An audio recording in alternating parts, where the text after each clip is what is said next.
Hello my friends, and welcome back to another Baldur's Gate 3 character building guide. Hope you're all doing well. Today we're doing another tier list, and today I'm covering Elixirs.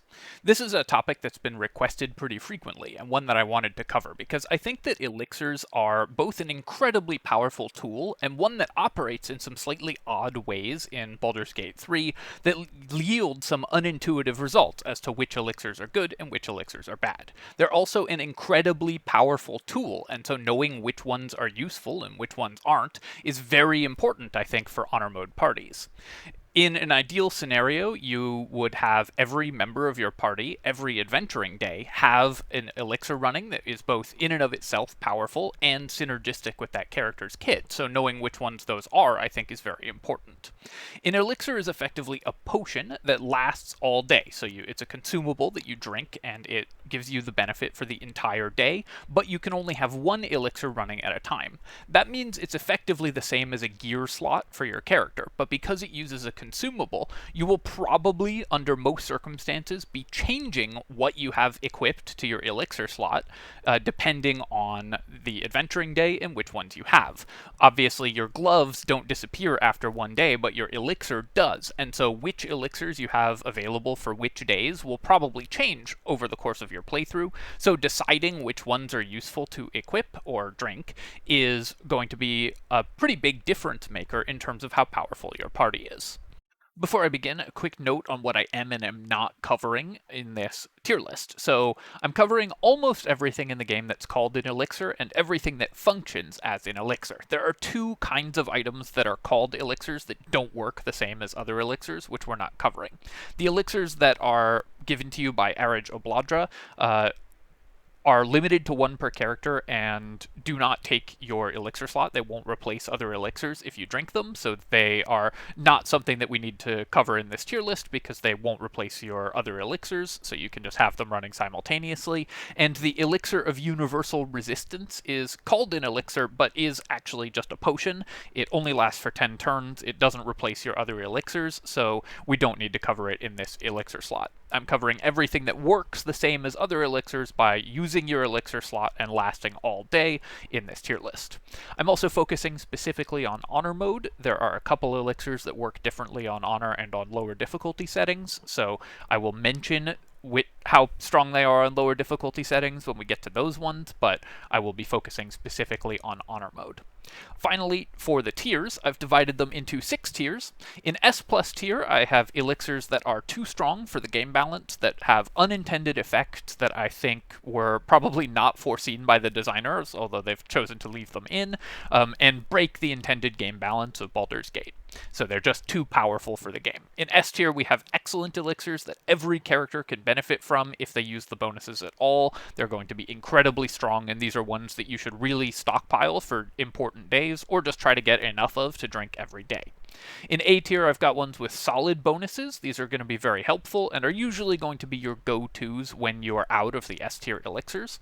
In B tier, I have elixirs that provide relatively minor bonuses, or bonuses that are good only for specific classes, but are still pretty useful. And in C tier, I have elixirs that technically provide a bonus, but mostly are not going to actually assist your character. So you'll only drink the C tier elixirs if you have completely run out of other elixirs in order to have them, because any bonus is better than none, but these are such minor bonuses that they won't particularly change anything. And then in F tier, I have elixirs that are actively harmful under most circumstances and that you should outright avoid drinking for an adventuring day.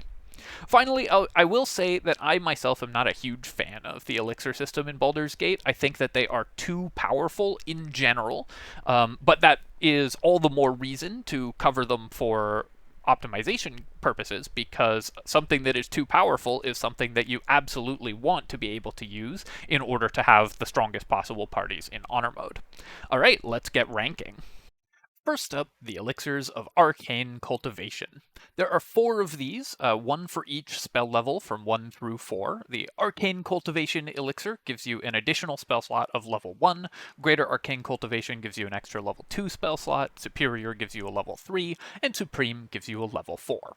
Importantly, with these elixirs, if you use them and then cast that spell and then drink another elixir, having already used the spell slot, it doesn't reduce your spell slots. So you can get a free spell basically by drinking this elixir and then swapping to a different one after casting your spells.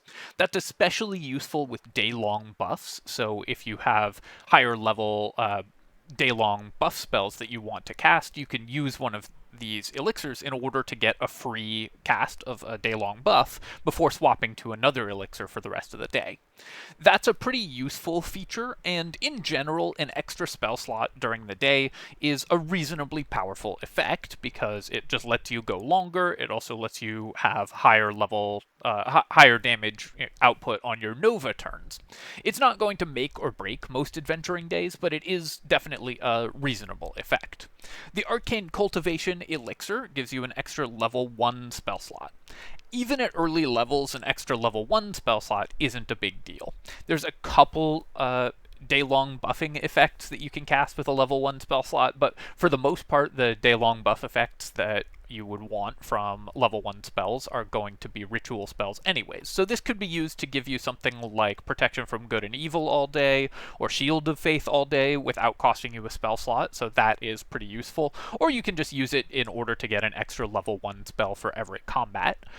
Either way, this is not going to be a major bonus to your character.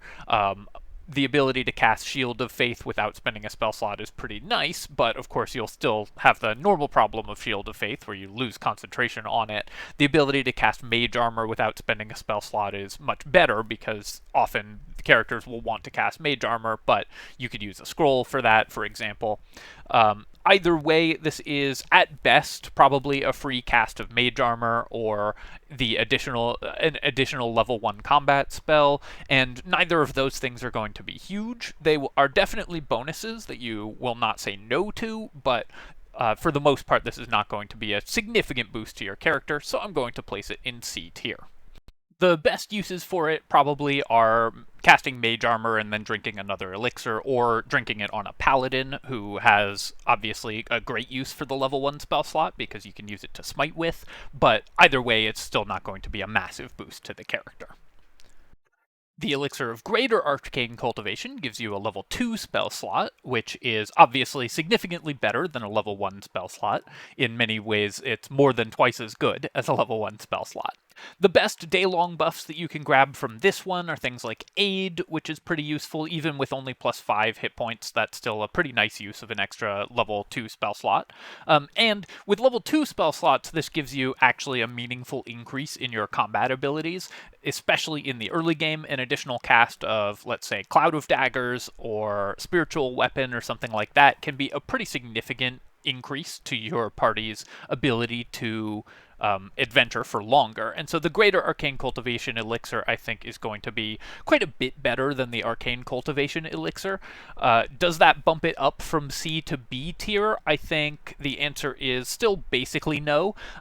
This is still pretty useful for Paladins, for the extra spells, for the extra smite. It's still pretty useful for day-long buffs, but it is overall just such a minor benefit to the character that I think this still belongs in C tier. The Elixir of Superior Arcane Cultivation, which gives you a level 3 spell, is where these start to be really much more interesting. Level 3 spells are exponentially better than level 1 and 2 spells, because level 3 spells are typically where the game, what most character builds are going to hinge around. Level 3 spells are where a lot of the best spells in the game are found. Haste, Sleet Storm, Hypnotic Pattern, Hunger of Hadar, and so on. And so the Superior Arcane Cultivation Elixir gives you one of the best spells, one of your character's mainstay combat spells, as an additional spell cast every day. Often the number of fights that you can take in a day is dictated by your 3rd level spell slot access. In fact, I think most parties are going to rest when their spellcasters have run out of 3rd level spells. And so the Superior Arcane Cultivation Elixir gives you actually usually an additional fight that your party can take during the day. That's a pretty powerful effect, even aside from the fact that this also gives you access to free casts of some of the better day-long buffs like Animate Dead and so on.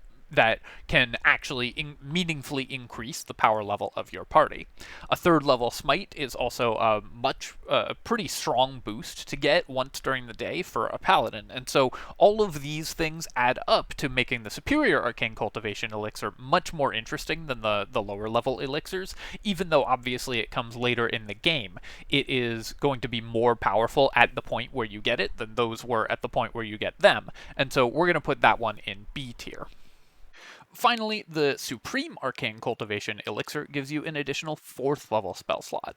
These can be bought from any merchant who sells elixirs starting at level 9, and so you can pretty regularly get an additional 4th level spell slot to cast a day-long buff at the beginning of the day before swapping to a different elixir, or just use these as your default elixir for any spellcaster. Either way is pretty nice. For the day-long buffs, 4th level spells are notable because they have some of the strongest day-long buffs available in the entire game.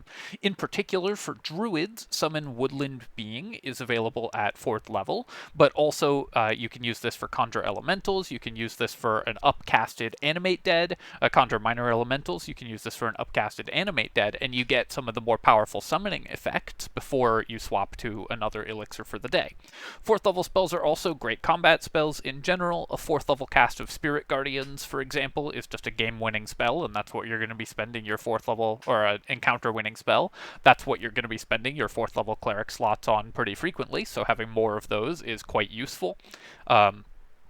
They are less sort of game-changing. The actual 4th level spells are less sort of game-changing than 3rd level spells, but the 4th level spell slots can of course be used for 3rd level spells as well, often upcasted for greater effect. Another notable day-long buff for 4th level spells is Aid, which you can cast for 15 additional hit points for your entire party. That's a great use of a 4th level spell slot, and often good enough to spend an actual 4th level spell slot on for many parties, especially if you have summons. So being able to get that for free is awesome. The Supreme Arcane Cultivation Elixir, both for the use of just casting a 4th level day-long buff or for having an extra 4th level spell slot every day, is quite strong, and overall I'm going to place it in A tier. I think this is one you are regularly going to purchase from merchants, regularly going to use, and either stick with it for the entire day because it's just a nice boost to your characters, or swap to another elixir to get a free cast of a day-long buff. Either use of that is going to be excellent, so keep an eye out for these.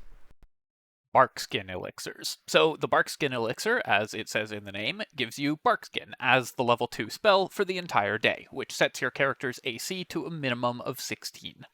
This doesn't stack with basically any other source of AC bonus in the game, so you just get a minimum AC of 16. If you have higher than 16 AC, you don't get any benefit out of it.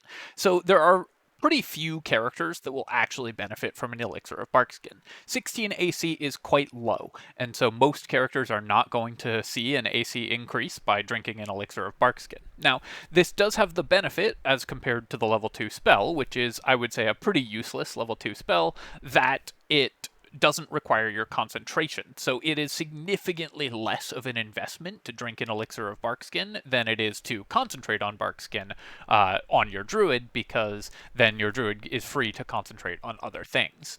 There's really only one kind of character that's going to benefit regularly from an elixir of Barkskin, and that is, in fact, druids. In particular, wild-shaping druids. A moon druid can use this to get 16 AC on otherwise very low armor class wild-shaped forms, like the bear or the badger, which have armor classes of like 10 or 11, respectively. And the Barkskin elixir, raising that to 16, meaningfully increases your survivability on those wild-shaped forms, especially in the early game. However, is that increase to survivability on your wild-shaped form better than like any other elixir that you could benefit from in those wild-shaped forms? The answer is not really. 16 AC on a wild-shaped badger is better than 10 AC on a wild-shaped badger, of course, but is it better than having the strength from a strength elixir or the bloodlust from a bloodlust elixir? Definitely not. I think it is very rare that you're going to want to use a Barkskin elixir. There's only a very small subset of characters that actually gain a benefit from it, and those characters will typically have better options, so under most circumstances, Barkskin elixir is going to be C tier. For wild-shaping druids, it's worth looking looking at if you don't have better elixirs available, but even for them, it's typically not going to be a significant bonus. C tier elixir. The Elixir of Battle Mage's Power. So the Battle Mage's Power elixir gives you 3 stacks of Arcane Acuity when drunk, and is available from merchants starting at level 6. The Arcane Acuity lasts all day and cannot be reduced below 3. Arcane Acuity gives you +1 to your hit chance with spells, +1 to hit with spells that require an attack roll, and +1 to the save DCs of your spells that require a saving throw per stack of Arcane Acuity. That means that the Battle Mage's Power Elixir by itself gives you +3 to your hit chance with spells, and +3 to the save DC of your spells, which is the equivalent to +6 in your main casting stat. It's like +6 intelligence for a wizard, or +6 charisma for a sorcerer. This is a massive bonus, and that's before even getting into the way it stacks with other effects. In combination with other save DC effects, or even more powerfully in combination with other things that give you Arcane Acuity, the Battle Mage's Power Elixir makes it very easy for you to raise your save DCs to the point where enemies simply cannot succeed on saves against your crowd control effects, and so your commands or hypnotic patterns or whatever become unresistible, and enemies stop being able to succeed on your effects. Importantly, the Battle Mage's Power Arcane Acuity stacks can't drop below 3. Normally, Arcane Acuity ticks down by 1 every turn when you have stacks on it, and you lose 2 stacks of it whenever you take damage. The Battle Mage's Power Arcane Acuity means that you can't go below 3 stacks of it on a given on your adventuring day. So even if you take damage or haven't been able to stack additional stacks of it from your other sources of acuity, you'll never go below 3. This benefit is enormous and honestly somewhat game-breaking. The game of Dungeons & Dragons is balanced pretty carefully around hit chance and spell save DCs, and having +3 that lasts you the entire day is an incredible bonus. Some of the best items in the game are the items that increase your spell save DCs, some like legendary items in the late game, and those mostly give you only +1. The Battle Mage's Power Elixir gives you +3, lasting the entire day. It's relatively easy to acquire and can be grabbed relatively early in the game because the ingredients are not that rare, and you can purchase it from just about any merchant that sells elixirs, and so this gives you a massive boost to any spellcasting character, any character making attack rolls with spells, and especially any character with save DCs on their spells. Is this an S+ tier elixir, or is this an S tier elixir, is the only real question, and I think that this does in fact crack the ceiling to being an S+ tier elixir.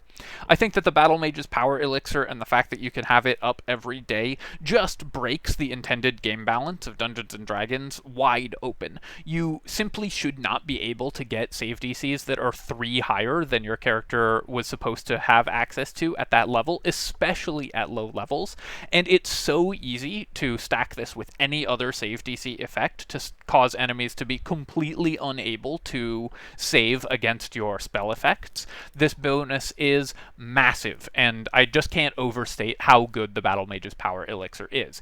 Any character that has any spells with save DCs should be drinking this every day, whenever possible, because it will just make it so easy for you to land those spells.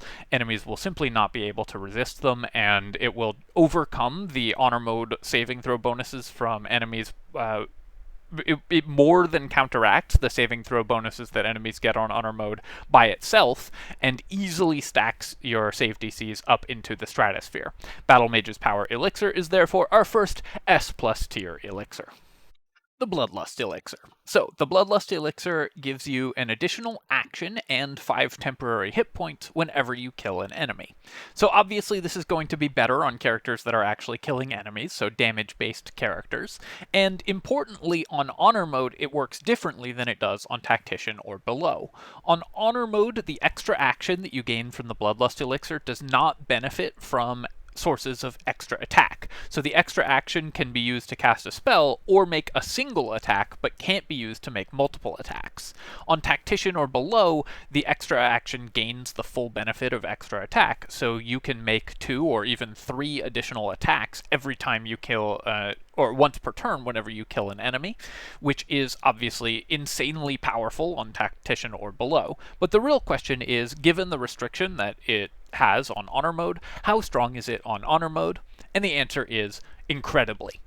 1 extra attack every time you kill an enemy is still incredibly powerful for martial characters. Just an additional attack in a given combat is such a huge bonus. It represents like 30 extra damage every single turn of combat, because most damage-based characters are going to be killing enemies pretty regularly. Obviously, this has less of an effect against bosses or single large high health enemies, but even most bosses have adds that you can target down in order to gain the benefit of the Bloodlust Elixir. In addition to that, it gives spellcasting characters a massive benefit, because the extra action from Bloodlust Elixir can still be used to cast a spell. So any damage-based spellcaster just gets to cast a whole extra spell whenever they kill an enemy with the Bloodlust Elixir. This is especially valuable for Warlocks, because you can use it to make a full Eldritch Blast with all of the normal benefits of Eldritch Blast with the extra Bloodlust action. So a Warlock can do 3 Eldritch Blasts with their main action, then 3 Eldritch Blasts with their Bloodlust action, having no cost despite the Honor Mode nerf, and gaining a massive additional benefit. This also has some unique benefits for Eldritch Knights at high levels, because you can have your Eldritch Knight make their normal attacks with their normal action, kill an enemy, and then they get the Bloodlust action. You can then use that Bloodlust action to cast a cantrip, which triggers War Magic, letting you make another bonus action attack. So basically you can use the Bloodlust action or a hasted action to get a free cantrip every turn from your Eldritch Knight. Is this a massive benefit? Not in particular, but it can definitely be used for some pretty strong things. It can have your Eldritch Knight be constantly blade warded for free, which is pretty nice, or just give you an additional cast of like Ray of Frost to freeze water or set surfaces on fire. So there's some extra cool tricks that you can do with some classes that this gives you access to as well. But for the most part, the core feature of just any turn that you kill an enemy, you get an extra attack or an extra spell cast is awesome. Action economy is the name of the game in Dungeons & Dragons, and Baldur's Gate 3 is no exception. The Bloodlust Elixir gives you extra action economy. It lasts all day. The temporary hit points are also not a 0. I mean, that 5 temporary hit points isn't a huge benefit, but 5 temporary hit points whenever you do something that you already want to do, i.e. kill enemies, is just a nice little benefit that you're going to get, and does add quite significantly to the survivability of especially squishier damage dealers. For a Warlock or for a rogue, like an Assassin Rogue or something like that, that can be a meaningful portion of your hit points, especially if you're like a Fire Sorcerer or a Lightning Sorcerer. That can be a meaningful portion of your hit points. Just getting 5 extra hit points every turn, and effectively healing for 5 every turn, is a pretty nice boost. So the Bloodlust Elixir, even on Honor Mode, is definitely an S-tier elixir. Just a very powerful effect that almost any character can benefit from as long as they can kill enemies, and most characters will be able to kill enemies, so S-tier. The Elixir of the Colossus. So this is functionally the same as the Enlarge spell, giving you a number of small benefits. You get bigger, obviously, which is kind of nice in some ways because it means you fill more space on the battlefield, so it restricts enemy movement quite a lot more. And you are also heavier, which is relevant for some builds, and some circumstances just increasing your weight can actually make a meaningful difference. You also get advantage on strength saves and checks, which includes the check to shove an enemy with athletics. Repositioning enemies with athletics is pretty powerful, so advantage on that is not a 0, and your carrying capacity is also increased. But the big bonus here is that your weapon damage is increased by 1d4. That's on every attack that you make, so if you're making a lot of attacks, 1d4 additional damage per attack adds up pretty quickly. This also stacks with other sources of Enlarge, so you can use it alongside like your Dwergar's Racial Enlarge or Cast Enlarge on yourself in order to increase your character's size even more for extra hilarity. You can use this with an owlbear to make with an owlbear wild shape to make a gigantic owlbear. There's a couple really interesting things that you can do with the size increases and stacking it with enlarge and so on. But the big thing is that you're using this most of the time for is taking up more space on the battlefield, which is a pretty significant advantage on melee characters, and dealing 1d4 extra damage with every attack. 1d4 extra damage on every attack is just a solid boost. It gives you a very significant damage increase. It's going to be worth less overall in terms of damage increase than Bloodlust elixirs for the most part, because while it works even when you aren't killing enemies, the Bloodlust elixir is so much more damage when it triggers that the Colossus elixir will struggle to keep up, and it'll be less damage than some other elixirs that we will discuss later on down the line, but it's still a pretty significant boost to your damage output and also gives you a couple other strategic options. So the Colossus elixir, I think, is somewhat overlooked as a generically powerful option, and is in fact very good, even if you're not doing weird gigantic owlbear cheese with it or anything like that. It's just a pretty powerful boost to your damage output, and I'm going to put it in A tier. Darkvision. So this gives you Darkvision, as with the spell, letting you see in the dark, up to a distance of 40 feet, so it lasts the entire day, and is half the Darkvision that you get from just being a drow, so you can see that this is already a pretty minor bonus. Darkvision is essentially useless in Baldur's Gate 3. It very rarely comes up because the arenas are mostly lit, and the ones that aren't lit you can easily light, so having actual Darkvision does not matter very much in Baldur's Gate 3. The game's lighting engine is also somewhat inconsistent, so even if you have Darkvision and think you should be able to see into an area, sometimes you still will not be allowed to. This doesn't let you see in magical darkness or anything. It's not the same as Devil's Sight. It just gives you dark vision, which is a totally useless effect in the game. So obviously I'm going to place this elixir in C tier. Honestly, I feel a little bad putting it in C tier because it's so useless. It's not actively harmful, so I'm not going to put it in F tier, but compared to these other elixirs that do have some benefit, the Dark Vision elixir is completely useless, so definitely at the bottom of C tier. If I'd included a D tier, it would definitely go there. Don't bother, honestly, it's sort of a waste of clicks in order to drink this elixir. You're better off selling it to a merchant most of the time rather than stockpiling it in your inventory and wasting carry weight. C tier, pretty much useless. Next up, the Giant Strength Elixirs, which come in two flavors, Hill Giant Strength and Cloud Giant Strength Elixirs. The Hill Giant Strength Elixir sets your strength to 21 for the entire day, and the Cloud Giant Strength Elixir sets your strength to 27. You'll also notice that I have subdivided these even further into using them as I believe the designers intended them to be used for strength characters to increase their strength further, and using them every day in order to replace actually putting points into strength on your character sheet. So if you stockpile these and use them daily, you can set your strength to 8 and still have 20 strength without having to spend feats or attribute points on it. First, I'm going to talk about using them normally for a strength character just to increase their strength. So a Hill Giant Strength Elixir sets your character's strength to 21.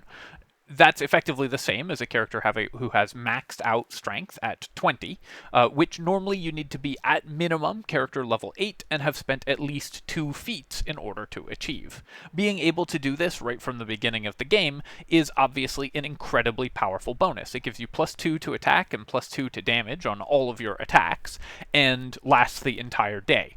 That's a massive bonus, and effectively makes you 7 levels higher when it comes to attacking and damaging than you would, up to 7 levels higher when it comes to attacking and damaging than you would be otherwise. It's basically a +2 bonus for the first 3 levels of the game and a +1 bonus for the up to level 7 for strength characters, which is an enormous bonus.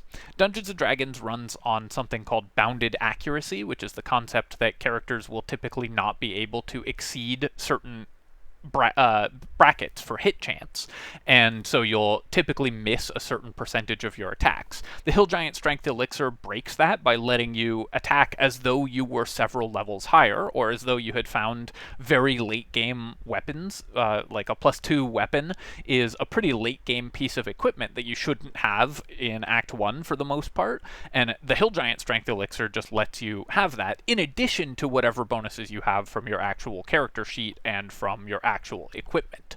So not only is this an incredibly powerful effect in and of itself that increases your attack and damage massively, but also it stacks with every other effect that increases your attack and damage.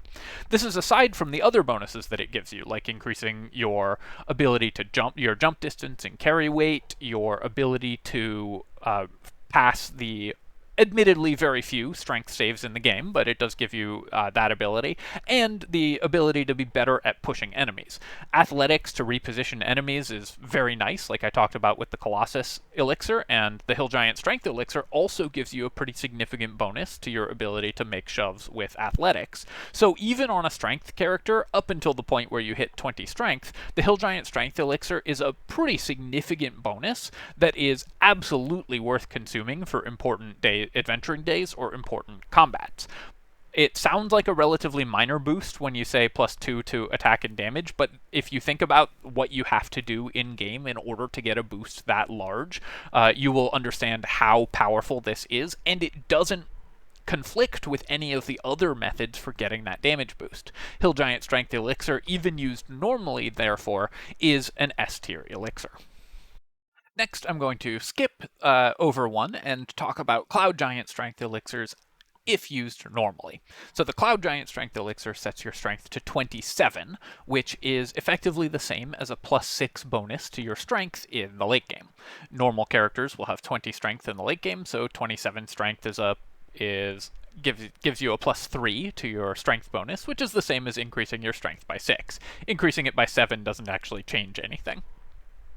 The thing about this, though, is that in the late game, +3 to attack and damage is less of a bonus than +2 to attack and damage is in the early game. So, relatively speaking, the Cloud Giant Strength Elixir is not as powerful as the Hill Giant Strength Elixir relative to the point in the game at which you get it. However, it's still a massive bonus. +3 to attack and damage is enormous, and obviously works extremely well alongside any other bonuses that you have to hit chance and damage. By this point in the game, you'll definitely have a +2 or even +3 weapon, and so you will effectively be doubling your weapon enhancement bonus if you drink a Cloud Giant Strength Elixir. It also makes your jump distance enormous, which is extremely relevant in the late game. Being able to cross the entirety of an arena with a single jump means that you will always be able to get on the enemy that you want to fight, and especially when combined with the athlete feat or with an enhanced leap spell, the Cloud Giant Strength Elixir can give you jump distance that caps out the game's maximum allowed jump distance in a turn, which will allow you to easily traverse any arena in a single hop, which just means that in one bonus it's better than Misty Step as a bonus action every single turn all day. The mobility, of course, is nice, but the real prize here is the fact that you hit really, really hard and really, really accurately Cloud Giant Strength Elixir, despite being relatively less powerful than the Hill Giant Strength Elixir. Even though it's more powerful in absolute terms, it is a smaller bonus relative to your existing bonuses at the stage in which you get it, is still an enormous bonus, and definitely deserves to be in S tier. In the late game, most strength characters are going to want to use the Cloud Giant Strength Elixir because it just gives you so much additional damage. It's even good for a lot of dexterity-based characters, like finesse characters can still just use the Cloud Giant Strength Elixir to do even more damage because it lets you break the cap on your attributes. A character with 20 dexterity using daggers, well, if they drink the Cloud Giant Strength Elixir, suddenly they're still just hitting more accurately and doing more damage, even though they normally would be using their dexterity for it. Now they're just using their strength for it and doing a ton of damage. So the Cloud Giant Strength Elixir lets you break the attribute cap, gives you a massive boost to your attack and damage. Obviously the raw stats on this are just insane. S tier for sure. But one thing that you'll notice about the giant strength elixirs is that they set your attributes rather than increasing them. Just like the other items that increase your attributes, they don't actually provide an increase. They set your attribute to a certain number. That means that the lower your starting attribute is, the larger a bonus you get when you imbibe one of these giant strength potions. So if you drink an elixir of hill giant strength every day when your strength is 8, you just get the benefits of 20 strength without having to expend any resources on getting strength. This is very possible because early on in the game, there are merchants that will sell you, that are guaranteed to sell you hill giant strength elixirs. You can repeatedly long rest and stockpile enough to last you the entire game very easily. And so you will be able to build characters who take 8 strength on their character sheet, but effectively play as 20 strength characters. This gives you essentially the ability, not only the ability that you get just normally from the Hill Giant Strength Elixirs to act as though you have strength 7 levels higher than you normally would, but also to have 2 additional feats throughout the entirety of your character build, and a whole bunch of extra attribute points to spend on other attributes. I don't really think I need to say how incredible this is. Feats are an absurdly limited resource. Many builds will only get 2, and the maximum you can possibly get is 4. So getting +2 from a consumable item, 2 extra whole feats from a consumable item is insane. Getting a ton of extra attribute points in your other important attributes is nonsensically powerful. You also get to just have 20 strength right from the beginning of the game, or as soon as you reach the grove, and so that is a ridiculous bonus as well. It's especially powerful for tavern brawler builds because they get to double the strength bonus that they're getting, but mostly this just completely breaks character creation because it lets you just get way more resources than non-strength based builds on strength based builds because they just get to take all their strength for free. So they get more feats than every other character, they get more attribute points than every other character because they can just consistently drink Hill Giant Strength Elixirs. I think it's pretty clear what my position on the Strength Elixirs is. I believe they are an egregious balancing error. I do not think they should have made it to Honor Mode in their current state, but since they did, they are incredibly powerful and the core of all the most broken builds in Baldur's Gate 3. The Strength Elixirs, if drunk every day, completely rewrite the rules of the game and give you a massive benefit to your character, making them much, much more powerful than other corresponding characters. So the Hill Giant Strength Elixirs, of course, are S+. Cloud Giant Strength Elixirs drunk daily are exactly the same thing, but even more so. Although similar to the Cloud Giant Strength Elixirs, it's a relatively lower bonus. It's honestly less problematic than the daily Hill Giant Strength Elixirs because the existence of the Hill Giant Strength Elixirs so early in the game is what makes this play pattern so abusive. The Cloud Giant Strength Elixirs are still incredibly powerful, but you get them much later in the game, so the relative benefit is lower. But obviously, this is still incredibly broken and S+ tier. Absolutely. No question that the Hill Giant and Cloud Giant Strength Elixirs drunk daily are outside of the intended balance of the game and just massively powerful. As a side note, there's a very easy way to fix the balancing issues with these elixirs. Just have the Hill Giant Strength Elixir give +2 strength and the Cloud Giant give +4 strength, have them stack with other sources of strength, and you completely solve the issue of non-strength characters getting massive benefits out of them, and also solve the feels bad moment of getting strength from Araj or strength from the Mirror or whatever, and not being able to use it, or Ethel, not being able to use your strength benefits because the elixirs just eat whatever strength you've gotten already. So this would be easy to fix if they wanted to. The Elixir of Guileful Movement. So the Elixir of Guileful Movement is a rare elixir, so it is available starting at level 6 from merchants, and it effectively gives you the effects of Freedom of Movement. So it's an elixir that gives you a 4th level spell that lasts all day. Freedom of Movement is a spell that I think is somewhat overlooked. I'm actually a pretty big defender of Freedom of Movement as a spell, but not really for the day-long effects, for the fact that it lets you break out of stuns. When you're drinking the elixir, it doesn't have that effect, so you just get the day-long benefits of Freedom of Movement, not the panic button that the actual spell gives you. Still, day-long freedom of movement is pretty powerful. It means that you cannot have your movement speed reduced by difficult terrain or spell effects. It gives you complete immunity to difficult terrain, also makes you immune to the damage from spike growth, which is pretty nice in and of itself. You also cannot be paralyzed or restrained, and there are a lot of enemies in the game that paralyze and restrain. Hold monster and hold person are pretty common spells, especially for dangerous enemies to have, and it makes you immune to those, which is pretty powerful in and of itself as well. So these are not small benefits, but the question is basically, are they worth losing out on offensive benefits from a different elixir? The answer is, I think that there are some circumstances and some fights where the Guileful Movement elixir is going to be better than an offensive elixir, but that's relatively rare.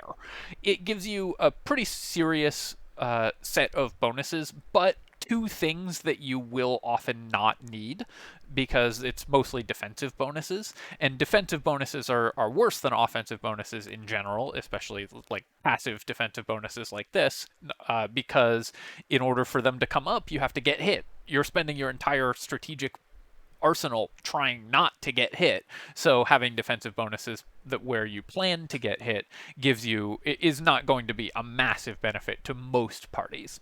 That said, these defensive bonuses are quite good, so as defensive bonuses go, Guileful Movement is a pretty nice one, and the additional mobility in some arenas where you can be immune to difficult terrain, or where you can set up inside your own like plant growth or whatever, and run around inside plant growth because you have freedom of movement making you immune to it, is pretty nice.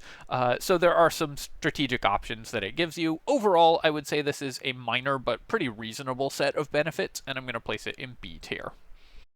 The Elixir of Heroism. So the Elixir of Heroism gives you 10 temporary hit points when you drink it, but these are temporary hit points, they don't come back. It's not like the Bloodlust Elixir that will refill your temporary hit points over the course of the game. You just get 10 extra hit points for that day, and when you take damage and lose them, they're gone. But you also get the benefits of permanent Bless for the entire day. And importantly, this version of Bless does not use the same effect as the normal version of Bless, so you can have both it and the actual Bless spell active on the same character. That's a pretty significant benefit. Bless is one of the best spells in the game at early levels and remains a quite relevant bonus on into the late game. So the Elixir of Heroism, which is available relatively early as an uncommon elixir, you can start buying them very early in the game in the Grove, is a pretty solid bonus to your character's effectiveness throughout the entire game. You can think of it as being similar to the Colossus Elixir. Colossus Elixir gives you 1d4 to damage, and the Heroism Elixir gives you 1d4 to attack. 1d4 to attack is much better than 1d4 to damage, but still worse overall, I think, in terms of damage output than the Bloodlust Elixir, or obviously than the Hill or Cloud Giant Strength Elixirs. So typically the Heroism Elixir is one that you would consider on non-strength characters, like a dexterity character. You'd rather have just the flat bonuses on strength characters with the Hill Giant Elixir, and most of the time you would rather have Bloodlust than Heroism, but Heroism is still a very nice bonus and gives you a pretty solid boost to your character throughout the entire day. It also gives you plus 1d4 to saving throws, which is not irrelevant either, so it's just a very strong benefit there. I think that this is still an A tier elixir, and doesn't quite crack into S tier where these are even stronger benefits, but A tier, I would say it's on the very highest end of A tier. I could definitely see moving it up to S tier. The only reason that I am not going to is that I think most characters that want the Heroism Elixir would prefer the Bloodlust Elixir anyways, but there's definitely some builds that just want to land attacks but aren't usually killing enemies that will prefer Heroism. So it's just a great option and definitely one that you should consider. A tier for sure. A tier minimum for sure. The Elixir of Peerless Focus. I assume this is basically just coffee. It gives you advantage on saving throws against being charmed. You cannot be magically put to sleep, and it gives you advantage on saves to maintain concentration on spells. So, yep, sounds like coffee to me. The Elixir Peerless Focus is 2 minor benefits and then 1 fairly significant benefit. Advantage on saving throws against losing concentration is the same as the effect of the Warcaster feat, which is a pretty good feat. It's a feat that a lot of characters are going to take, and being able to get that from a consumable just gives you +1 feats on most of those characters. Now, how often is it worth taking over one of the other spellcasting focused elixirs like Bloodlust or Battle Mage's Power? I would say quite rarely you're going to want those elixirs over it, but Peerless Focus is definitely not not useless. It's another defensive bonus, but it is a defensive bonus to something that you really want. Maintaining concentration is really important, especially if you're casting haste and so on, and especially if you are more of a support caster, the Peerless Focus Elixir can be quite good for support casters, who won't benefit as much from Bloodlust or Battle Mage's Power, but might benefit more from Arcane Cultivation, because the day-long buffs from support casters will typically be better. I'm going to say that the Peerless Focus Elixir, just because giving you advantage on concentration saves is a powerful benefit, but one that you can get elsewhere relatively easily, and one that won't come up in every combat, ideally, if assuming that you're playing well, is a B tier elixir. It is, I think, overall slightly worse than Supreme Arcane Cultivation for support casters, but still pretty good. And one thing that you can definitely do is use Supreme Arcane Cultivation, cast your support spell, and then drink the Peerless Focus Elixir as your second elixir. So this, I think, is B tier, but relatively high B tier. The Resistance Elixirs. So there are 10 of these in the game, but I've combined them all into one entry because they all effectively do the same thing. Each of them gives you resistance to one particular elemental damage type, or a specific damage type, as well as immunity to that damage type's corresponding effects. So the Fire Resistance Elixir gives you resistance to fire and immunity to burning. The Poison Resistance Elixir gives you resistance to poison damage and immunity to poisoned, and so on.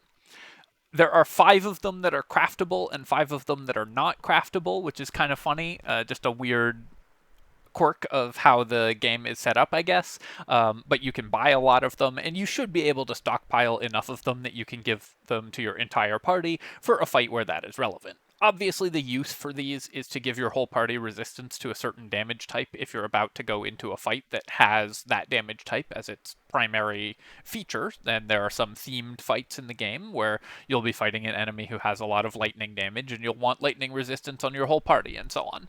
However, a lot of the themed fights in the game, that enemy will have some feature that makes their specific damage type pierce resistances or immunities to that damage type in some way.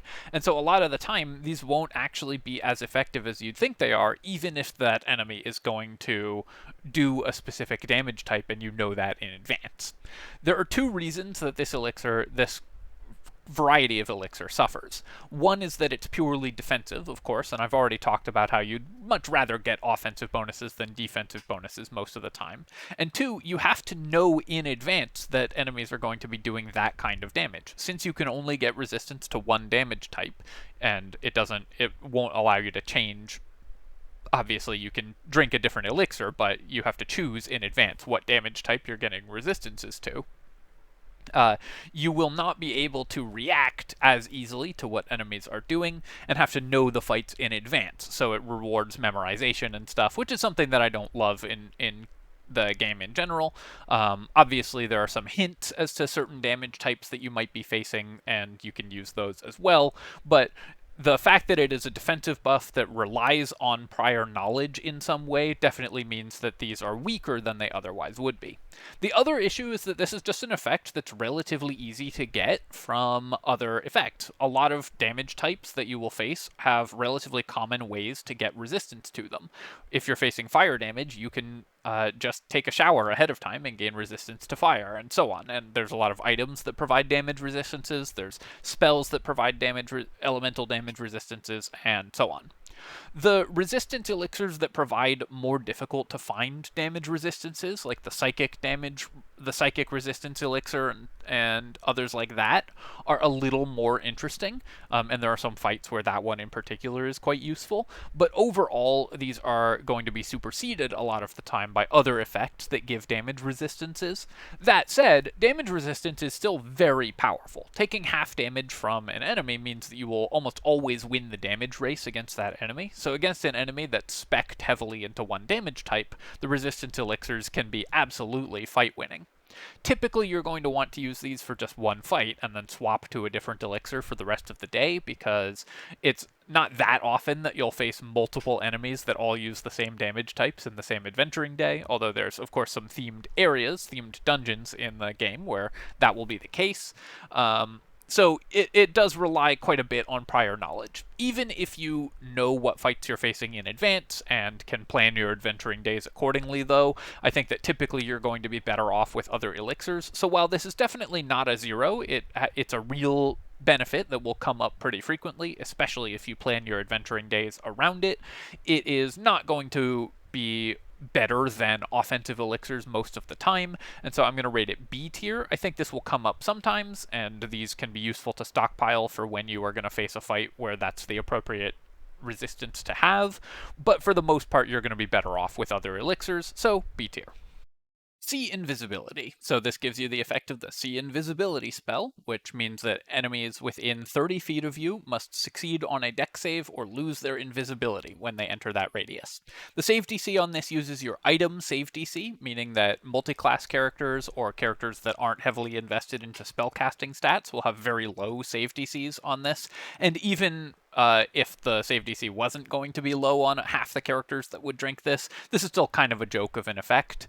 See Invisibility, you can get it for free through story events, for one thing, and also you can get it for free just by casting Create Water or whatever on enemies and breaking their invisibility that way. In general, See Invisibility is not a powerful effect, so this, similar to Darkvision, is kind of a waste of an elixir slot. Definitely better just kept to sell for, definitely better sold to merchants for gold and then exchange those for useful potions rather than actually using them. C tier, and again, at the bottom end of C tier, there's not much point in hanging on to these. Just go ahead and sell them. The Tadpole Elixir. So the Tadpole Elixir is unique and interesting because it's unique in that it is the only elixir that has an active downside in addition to its positive effect. The Tadpole Elixir gives you, for the entirety of your long rest, disadvantage on Constitution, Wisdom, and Intelligence saving throws. Constitution and Wisdom are the two most important saving throws in the game. The most debilitating effects in the game target those two saves, and so disadvantage on them is a massive penalty. This is, I can't really overstate how bad that is for your character. Advantage on those saves is something that you really go out of your way to try to get, and most characters are going to warp their attribute point distribution in order to get those saving throws as high as possible, because they're really, really important for so many characters, especially for spellcasters who need high constitution saves to maintain concentration on spells. Is very important, but for every character, Wisdom and Constitution saves are targeted by some of the most dangerous spells in the game, so you don't want to have penalties on them. So the benefit that this gives you better be correspondingly strong.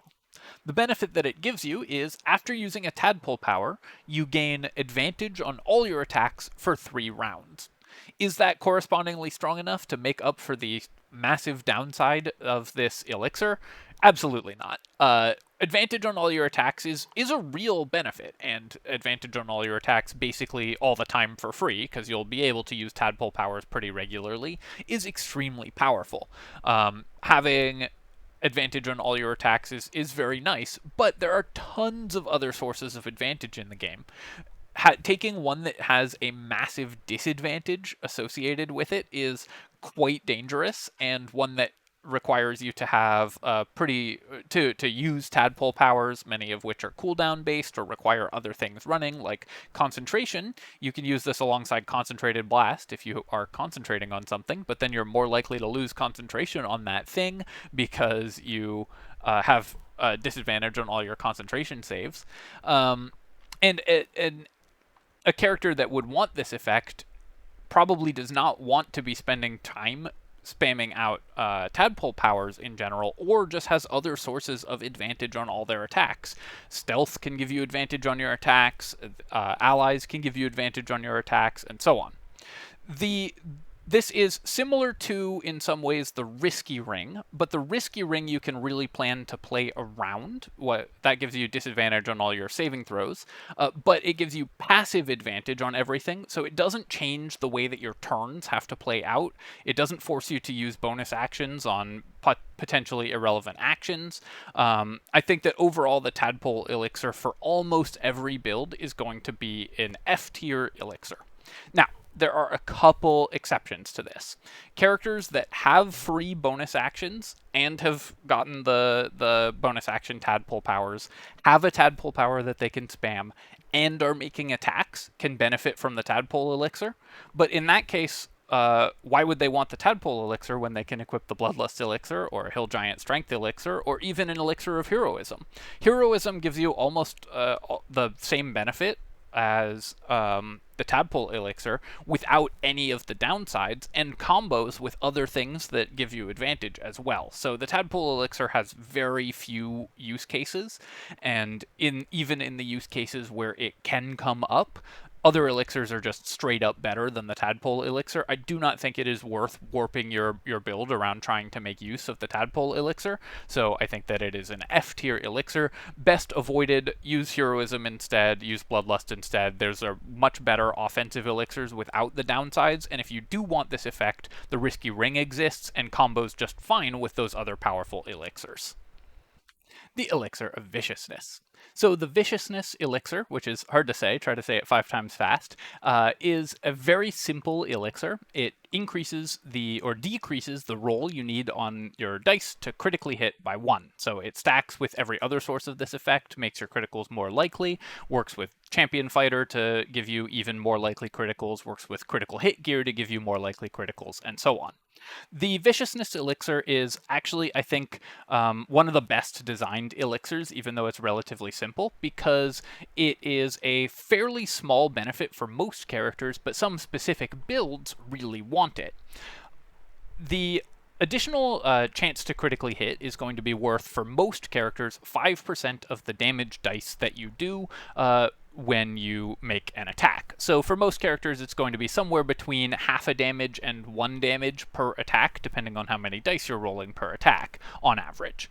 That's a small bonus, and significantly smaller than Colossus or Heroism, and definitely worse than the Bloodlust or Hill Giant or Cloud Giant elixirs, but is a real bonus that characters will definitely use, and that any martial character that's making weapon attacks will be happy to have.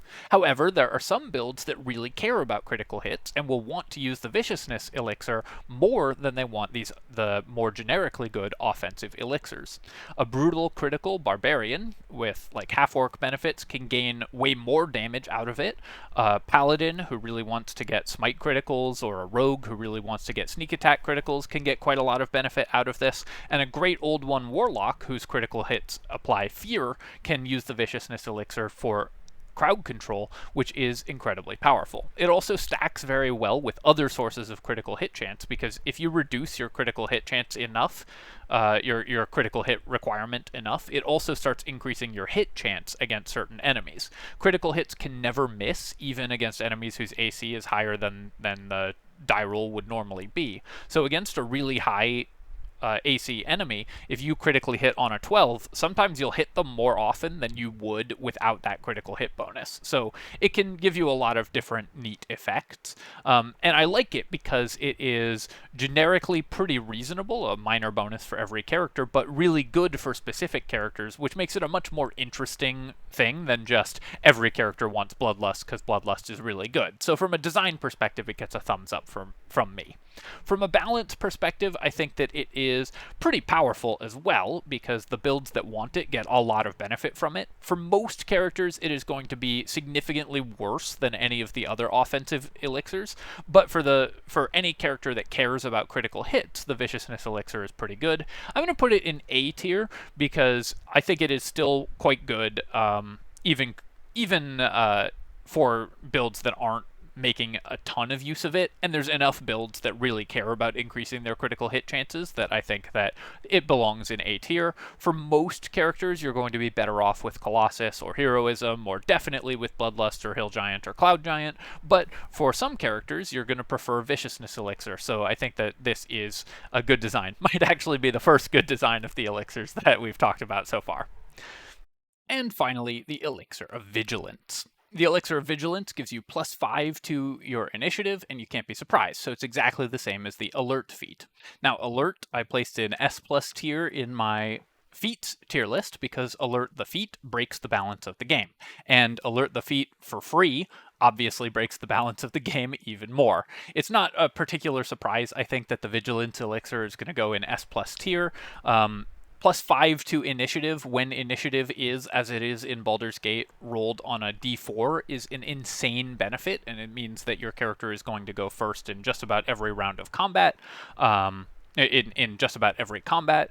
Alert breaks game balance because it effectively guarantees that you go first, and getting Alert without spending a feat means that not only have you done something incredibly broken, but you've also gained back a resource that most Honor Mode characters are going to want to spend. I'd say that the vast majority of Honor Mode characters are looking to get Alert or otherwise increase their initiative significantly. The Vigilance Elixir does that without even having to spend a feat on it, and of course is incredibly broken as a result.